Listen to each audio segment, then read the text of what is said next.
నారాయణ సమాధానం శంకరాచార్య మధ్యం శ్రీ జితేశ్వర పర్యంత నడివే శంకరం శంకరాచార్యం కేశవం బాదరాయణం సూత్రభాష్యంతో మంది భగవంతుడు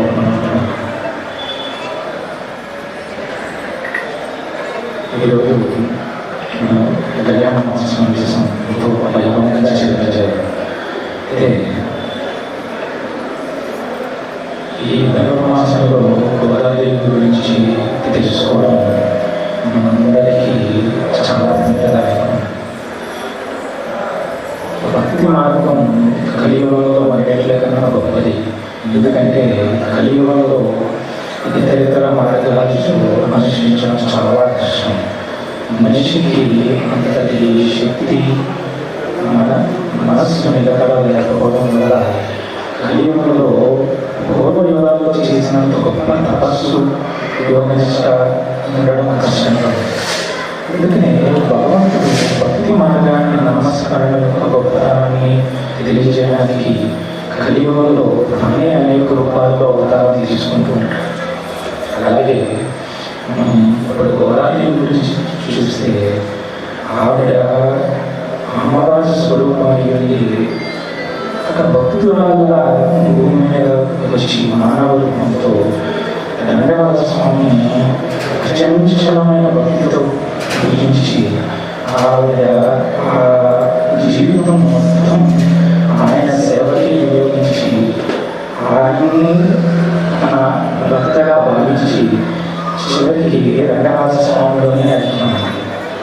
ఎంతో గొప్ప భక్తి ఆమె జీవితం మొత్తం మీద చూసి మనకి మార్గదర్శకంగా చూశారు.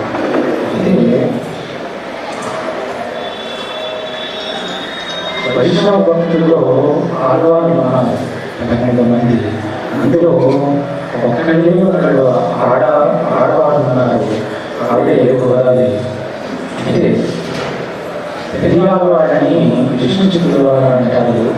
ఆయన ఒకసారి తులసివనంలో ఒక చిన్న బాలికని చూశారు. చూస్తే ఆవిడ సీతాదేవి ఎలాగైతే జనక మహారాజు దొరికిందో ఆయన దొరికితే ఆవిడని తెచ్చుకున్నారు. తెచ్చుకుంటే చిన్నప్పటి నుంచి ఆవిడకి విశేషమైన విష్ణుభక్తి ఉండేది. ఎంత భక్తితో చిన్నప్పటి నుంచి ప్రతి పని విష్ణువు కోసమే చేస్తూ ప్రతి పని రంగనాథుని స్మరిస్తూ చేస్తూ ఉండేది. అయితే ఒక వయసు వచ్చిన తర్వాత పెరియాల వారు విష్ణు చిత్రాలు రంగనాథ స్వామికి అర్చన చేయడానికి పుష్పమాల తర్వాత తులసిమాల తయారు చేస్తూ ఉండేవారు. అయితే ఆ మాల తగినప్పుడు ఇంట్లో పెట్టి ఆయన వెళ్ళినప్పుడు ఈ గోదాదేవి దర్శిస్తుంది. దర్శించి చూసుకుంటూ విష్ణుమూర్తిని తన భర్తగా భావిస్తూ సరిపోతారా లేదా అనేది చూసుకుంటూ అలా కట్టుకుని మర్చిపోతూ ఉండేది. అది మామూలు తీసుకెళ్ళి ఆయన రంగనాథ స్వామికి అలంకరిస్తూ ఉండేవారు. అలా కొన్ని రోజుల పాటు జరిగింది.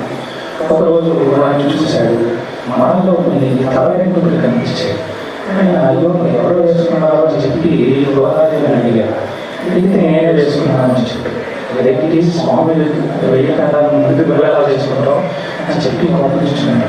ఆ రోజు పూజలు పెట్టాడు, మాలు వేయలేదు స్వామివారికి. స్వామి వేయకపోతే ఆ రోజు రాత్రి స్వామి ఆయన కళ్ళలో కనిపించాడు. కళ్ళలో కనిపించి మాలు ఎందుకు వేయలేదు అని అడిగాడు. అడిగితే ఇలాగా స్వామి నా కూతురు ఇలా వేసుకున్నది, ఆ మాల మీకు ఎలా వేస్తానంటే ఆవిడ వేసుకున్న మాలే నాకు అత్యంత ప్రీతికరని చెప్పాడు. అంతటి గొప్ప భక్తితో ఆయన నిజంగా అలాంటి భక్తితో ఆయన్ని సేవించింది కాబట్టి వారు ఆఖరి రోజుల వరకు కూడా ఒక యుక్త వయసు వచ్చిన తర్వాత వివాహం చేసుకోవడానికి చూసుకున్నప్పుడు కూడా స్వామి నాకు భర్త ఆయన ఎవరు కాదు అని చెప్పి ఆయనే పరిణామాడుతూ కూర్చున్నది.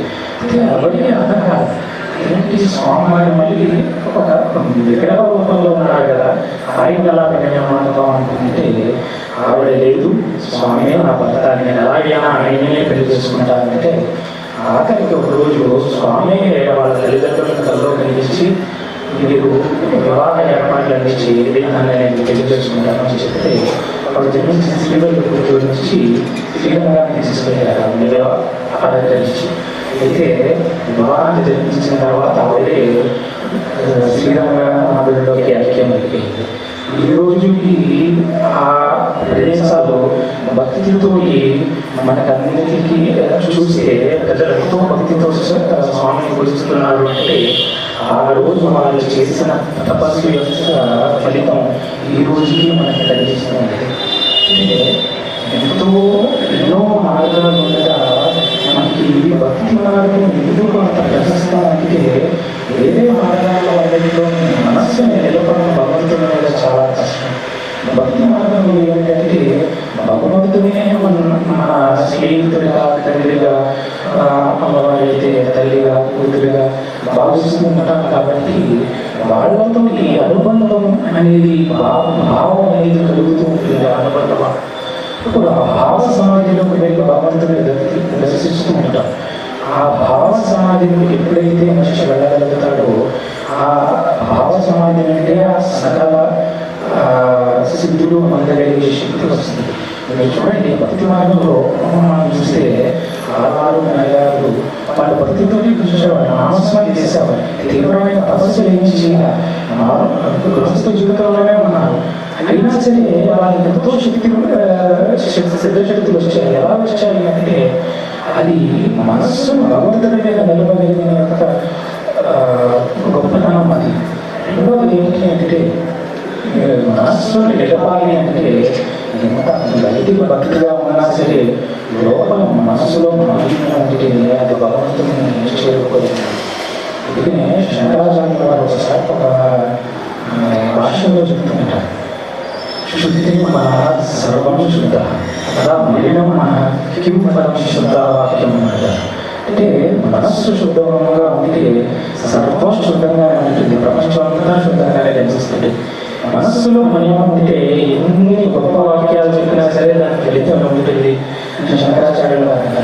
అలాగే మన శుద్ధమైన మనస్సుతో మనస్సులో ఎటువంటి కల్మషాన్ని పెట్టుకోకుండా భగవంతుడిని ఆరాధిస్తే భగవంతుడు తప్పనిసరిగా దిగి వస్తాడు. మనం భగవంతుడి కోసం పరిగెట్టడం కాదు, భగవంతుడే మన కోసం దిగి వస్తాడు. అదే భక్తిలో ఉన్న గొప్పతనం. భగవంతుడే చెప్తాడు, భక్తుడు యొక్క భక్తి పాసాలని నేను బదులుని చెప్తూ ఉంటాడు.